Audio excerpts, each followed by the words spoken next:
suivez Magic Télévision, mesdames et messieurs, bienvenue à tous et à toutes à cette session d'information sportive. Commençons par cette information des Léopards de la République démocratique du Congo qui affronteront les Palancanegas d'Angola en aller et retour la semaine du 23 au 31 mars pour les comptes de la 3e et 4e journée des éliminatoires de la 33e Coupe d'Afrique des Nations CAN. Et pour cause, la Confédération africaine de football a modifié la date de démarrage de cette compétition. Initialement prévue au mois de juin 2021, elle se jouera désormais du 9 janvier au 6 février 2021. De ce fait, les éliminatoires pour la compétition continentale se poursuivront désormais en mars, juin et septembre 2020. Autre chose à présent sur l'échiquier continental, les compétitions interclubs de la CAF, Ligue des Champions et Coupe de la Confédération subiront un changement majeur. Cette saison, désormais, les finales de ces deux compétitions se joueront en match unique, une première depuis l'instauration de la nouvelle formule en 1992. Qui dit nouvelle formule dit aussi pays hôte.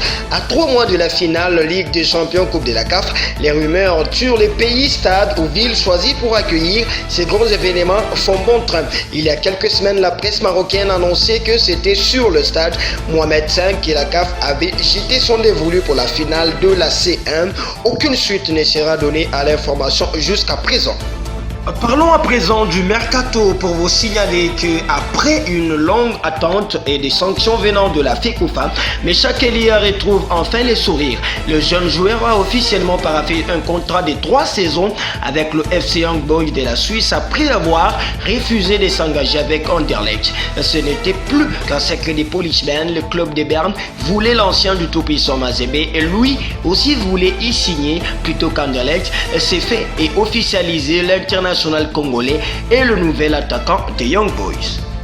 Terminons avec cette autre information en Asie. Le Beijing Gohan Club de Cédric Bakambu, vice-champion de la Chine en titre, était reçu le mardi par la formation des Shanghai United en marge de la première journée de la phase de groupe de la Ligue des champions asiatiques. 0 but contre 1 pour les Verts du Beijing qui démarrent du bon pied leur saison. Acculé par un mercato hivernal agité, notamment par un transfert historique au FC Barcelone mais qui a capoté en dernière minute, Cédric Bakambu est revenu dans la peau de l'avant-centre du Beijing Gohan.